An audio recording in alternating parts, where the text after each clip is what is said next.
បាទនេះបងប្អូនហើយអាណិតក្មេងៗទូប្រវត្តិទៀតហើយបងប្អូនអើយបាទវត្តពេញសាលាមកកូនបងឡា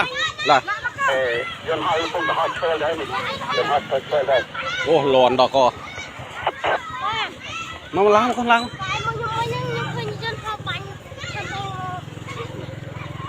សិស្សសាលាសកម្មភាពសិស្សសាលាបងប្អូនបាទនៅឧត្តរមានជ័យយើងបាទឥឡូវនេះសិស្សសាលាកំពុងតែរត់ផ្សេងផ្សាយពេញហ្នឹងហើយស្រួលបួលកូនអើយនេះកុំរត់លឿនពេកមើលម៉ូតូមើលអីគេផងកូនអត់តាន់បានរៀនផងបងប្អូនអើយមើលនេះបាទ